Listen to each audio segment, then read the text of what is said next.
let's go into some of these videos. I know I went heavy really early. I probably should have waited, but let's have the conversation. We're gonna have the conversation. Let's have the real conversation, right? Let's for real break this thing down.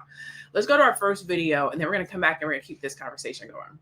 Today, I want to talk about how Black girls never really got a chance to learn how to date. When I say that, what I mean is we weren't really allowed to get to know boys. We weren't allowed to understand or learn how to be courted, to be treated. We got like some throwaway one-liners that basically boil down to leave these boys alone.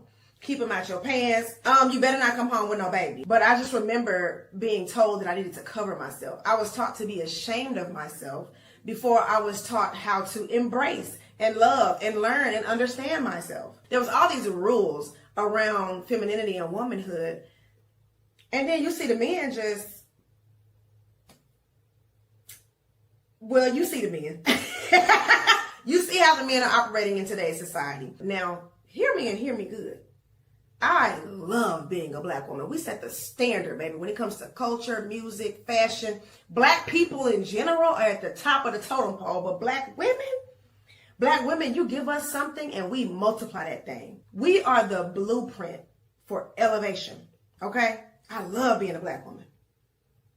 But it is dangerous and tiring at times, okay?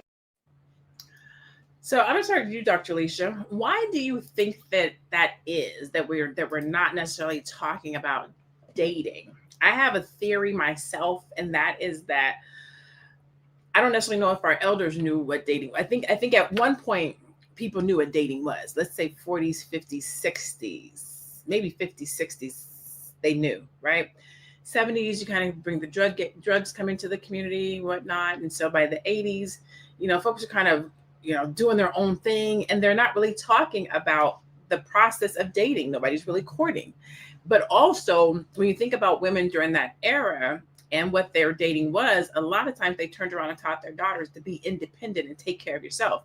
Not so much to date or how to date. And I'm not blaming anybody. I'm just curious as to why it might not be talked about as much.